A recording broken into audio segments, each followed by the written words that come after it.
But suppose the whole notion of a god who visits the earth in the person of his son is as mythical as the prince in the fairy story. Suppose there is no realm out there from which the man from heaven arrives.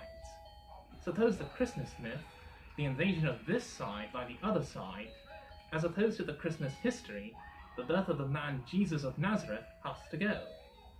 Are we prepared for that? Or are we to cling here to this last vestige of the mythological and metaphysical worldview as the only God in which to clothe story with power to touch the imagination? Cannot perhaps the supernaturalist scheme survive at least as part of the magic of Christmas? Yes, indeed, it can survive as myth. For myth has its. Turn the page, please. Thank you. Perfectly legitimate, and indeed profoundly important place. The myth is there to indicate the significance of the events, the divine depth of the history.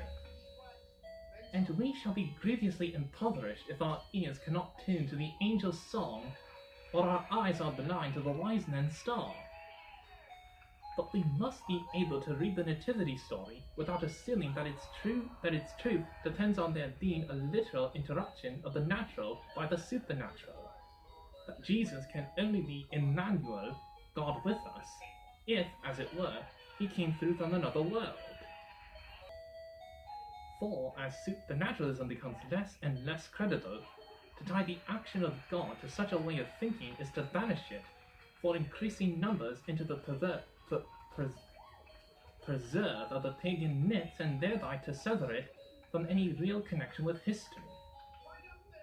As Christmas becomes a pretty story, naturalism, the attempt to explain Christ, like everything else, on humanistic presuppositions, is left in possession of the field as the only alternative with any claim to the allegiance of intelligent men.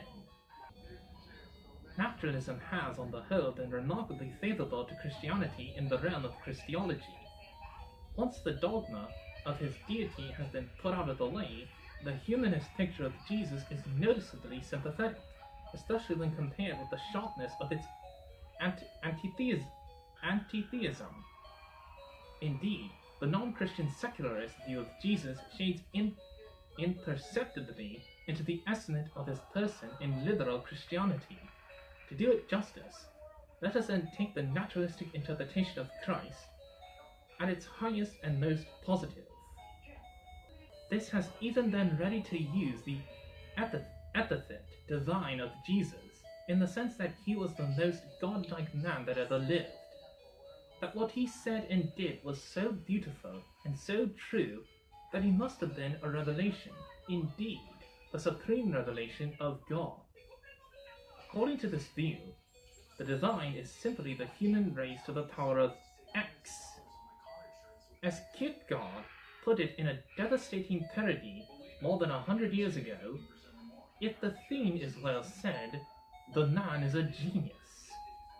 And if it is unusually well said, then God said it. And by this Jesus is put on the same level as all those who have no authority, on the same level as geniuses, poets, and the thinkers. He is one of them, albeit the highest of them. Unfortunately, this is not clearly what the New Testament is saying of Jesus. Nor does the naturalist interpretation of Christ side with Athanasius on what he recognized to be the crucial divide.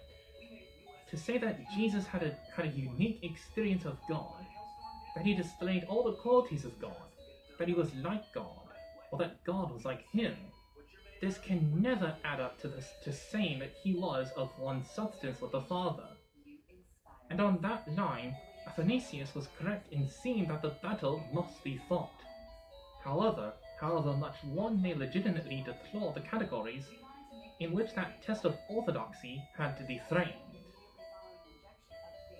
Yet the liberals were entirely justified in the courage with which they were prepared to abandon the supernaturalistic scaffolding by which hitherto the whole structure had been supported. That house had to collapse. and they had the faith to see that Christianity need not collapse with it.